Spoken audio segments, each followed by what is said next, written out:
आणि या योजना महाराष्ट्राच्या इतिहासामध्ये सुवर्णाक्षराने लिहिल्या जातील। मला या ठिकाणी समाधान मिळतं म्हणून मी देखील एक गरीब परिवारातून शेतकरी परिवारातून आलो म्हणून मला याची जाणीव आहे, गरिबीची जाणीव आहे, सर्वसामान्यांच्या परिवाराची जाणीव आहे। सगळ्यात महत्वाचं मला काय मिळालं, कुणाला काय मिळालं यापेक्षा जनतेला काय मिळणार आहे।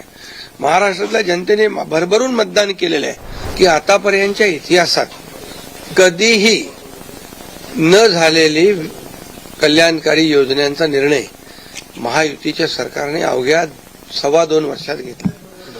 हा इतिहास आहे आणि या योजना महाराष्ट्राच्या इतिहासामध्ये सुवर्णाक्षराने लिहिल्या जातील आणि मला विश्वास होता की आम्ही केलेला विकास, आमचा अजेंडा विकासाचा होता आणि आम्ही केलेल्या कल्याणकारी योजना, आम्ही म्हणायचो सर्वसामान्यांचं सरकार आहे, सर्वसामान्यांचं सरकार, गोरगरिबांचं सरकार। मी देखील एक शेतकरी कुटुंबातून आलो म्हणून मी गावी येतो, कारण गावी मला आलं की एक वेगळा आनंद मिळतो, माझ्या लोकांमध्ये येतो, लोक भेटतात, माझी शेती आहे, शेतीकडे जातो आणि हा वेगळा एक आनंद मला या ठिकाणी समाधान मिळतं म्हणून मी देखील एक गरीब परिवारातून शेतकरी परिवारातून आलो म्हणून मला याची जाणीव आहे, गरिबीची जाणीव आहे, सर्वसामान्यांच्या परिवाराची जाणीव आहे। म्हणून आम्ही ज्या योजना केल्या त्या योजनांचा सर्वसामान्य लोकांना त्यांच्या जीवनामध्ये काही ना काही फायदा झाला आणि म्हणून आम्ही एक म्हणाल तर इकोसिस्टीम तयार केली।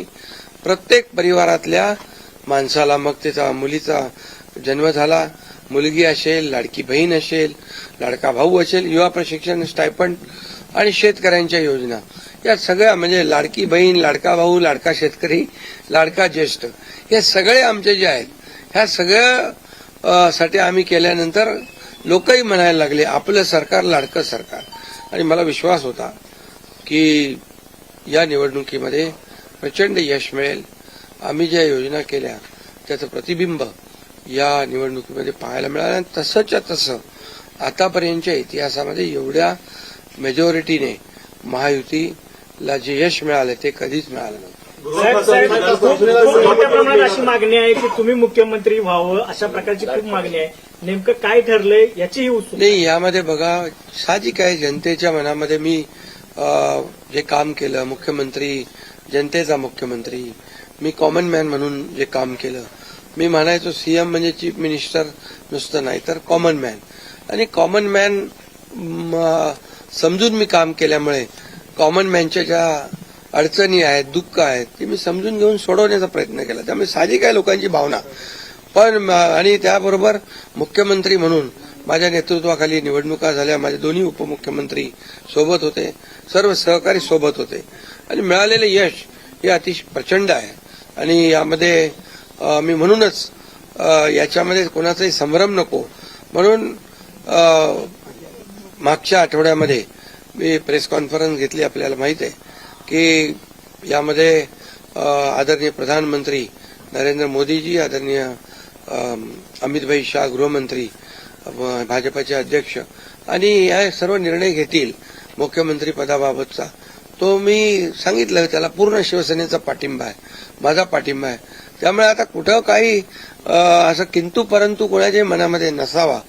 शेवटी मी मनमोकळेपणाने काम करणारा कार्यकर्ता आहे आणि म्हणून माझा निर्णय मी घेतलाय।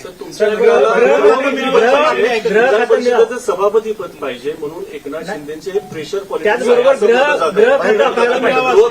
नाही, हे पहा, याच्या बाबतीत चर्चा होईल, आता चर्चा होईल, चर्चेमधून बऱ्याचशा काही गोष्टी निघतील, बऱ्याचशा गोष्टी सुटतील आणि त्यामुळे आम्हाला सर्वात महत्वाचं म्हणजे आम्हाला जे निवडून दिलेलं आहे लोकांनी, त्या लोकांना ज्या काय आम्ही कमिटमेंट केलेल्या आहेत त्या राज्याच्या विकासाच्या दृष्टीने किंबहुना ज्या आम्ही लोकांची बांधील आहोत, ही बांधिलकी आम्हाला जपायची आहे। सगळ्यात महत्वाचं मला काय मिळालं, कुणाला काय मिळालं यापेक्षा जनतेला काय मिळणार आहे।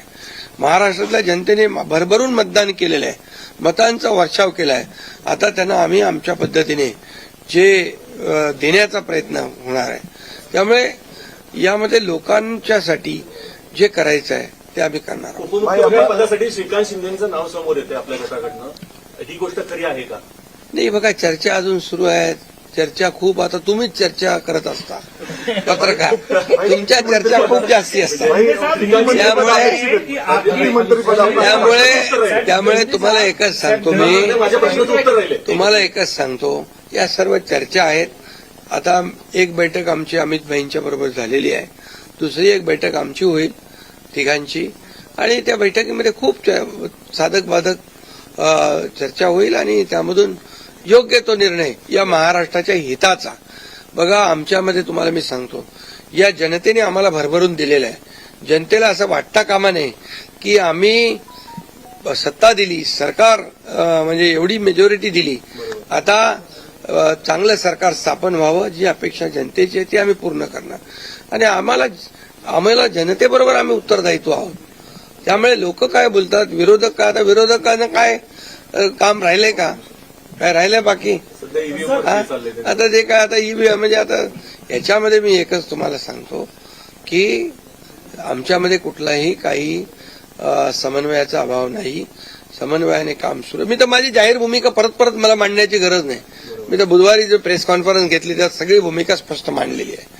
आणि लोकांना आता काय, विरोधकांना काम नाही, विरोधी पक्षनेताही होता येत नाही, एवढी देखील संख्याबळ नाही, एवढं भरभरून प्रेम लोकांनी दिलंय. त्यामुळे आता ईव्हीएम आणि या सगळ्या गोष्टींची चर्चा चालू आहे. बघा, झारखंडमध्ये ते जिंकले तेव्हा काय ईव्हीएम चांगलं होतं का? आणि त्याचबरोबर लोकसभेमध्ये ते जिंकले तेव्हा काय ईव्हीएम चांगलं होतं? आता पण लोकसभेचा एक त्यांचा माणूस जिंकलाय या सर्व निवडणुकीत, पोटनिवडणुकीमध्ये. त्यामुळे कर्नाटकमध्ये, तेलंगणामध्ये असेल, झारखंडमध्ये असेल, यामध्ये ते विरोधी पक्षाला देखील यश मिळाले. त्यामुळे ही लाडक्या बहिणींनी एक आणि सर्वांनीच लाडक्या बहिणींचा मोठा सहभाग याच्यामध्ये, या विजयामध्ये आहे. आणि लाडक्या भावांना त्यांनी भरभरून प्रेम दिले, लाडक्या भावांनी आम्हाला प्रेम दिले, लाडक्या शेतकऱ्यांनी दिले. सर्वांनी, या सर्वांच्या एकजुटीच्या प्रेमामुळे, आशीर्वादामुळे हे सरकार एवढ्या मोठ्या प्रमाणात मेजॉरिटी झाले. त्यामुळे